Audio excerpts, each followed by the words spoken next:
राम राम सबको। कैसे हो आप लोग? आशा करती हूँ आप सब ठीक होंगे। तो निधि चैनल में आपका स्वागत है। और आज हम कार्तिक महात्म का 33वें अध्याय का पाठ करेंगे। आशा करती हूँ आपको मेरा अध्याय पसंद आएगा और वीडियो को पूरा देखें, चैनल को लाइक शेयर और सब्सक्राइब करें। तो चलो हम अध्याय स्टार्ट करते हैं। सूत जी ने कहा, इतनी कथा सत्यभामा को सुनाकर भगवान श्री कृष्ण संध्या करने को महल में चले गए।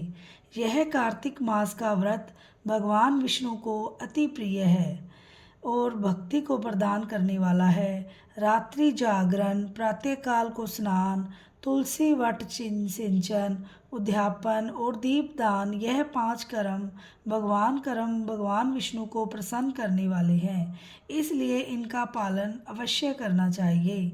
ऋषियों ने कहा, भगवान विष्णु का प्रिय, अधिक फल का देने वाला, शरीर के रोम रोम को प्रसन्न करने वाला जो कार्तिक महात्म आपने कहा, मोक्ष की चाहना करने वालों या भोग के इच्छुक मनुष्य को यह व्रत अश्वमेव करना चाहिए।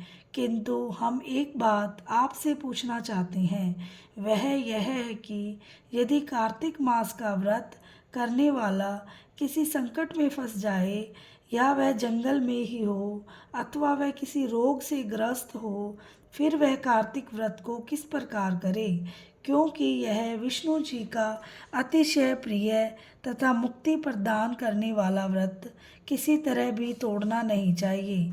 श्री सूत जी ने उत्तर दिया, यदि कार्तिक व्रती किसी संकट में फंस जाए तो वीरता के साथ शंकर जी तथा भगवान विष्णु के मंदिर पास हो उसमें जाकर रात्रि जागरण करे। अगर घना जंगल हो तो पीपल के पेड़ के नीचे अथवा तुलसी वन में जाकर जागरण करे।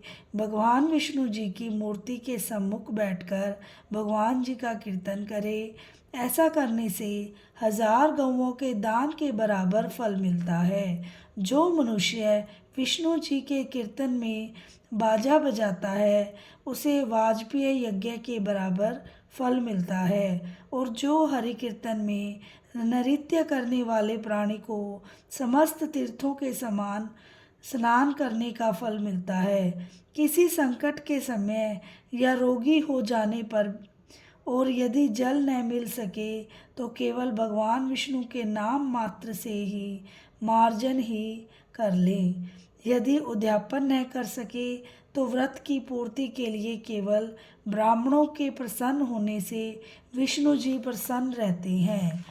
यदि आप दीपदान कर सकें, दूसरे की दीप की वायु आदि से भली भांति रक्षा करें, और यदि तुलसी का पौधा पास हो उसकी पूजा करें, क्योंकि भगवान सदा अपने भक्तों के पास रहते हैं।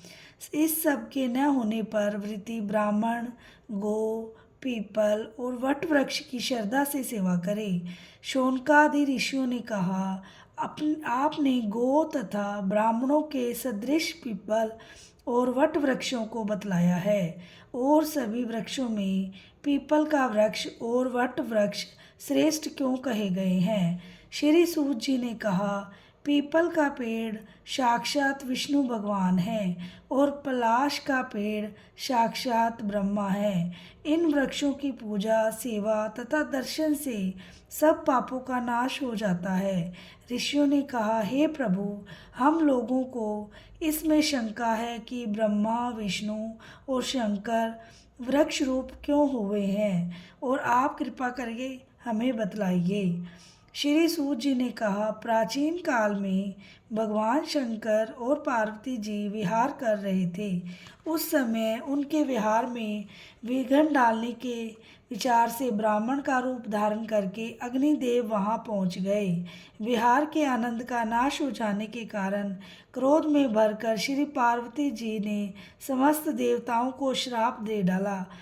पार्वती जी ने कहा, हे देवताओं, विषय सुख को कीट पतंगे भी जानते हैं, उसमें आप लोगों ने देवता होकर विघ्न डाला है, इसलिए आप सब लोग वृक्ष हो जाओ।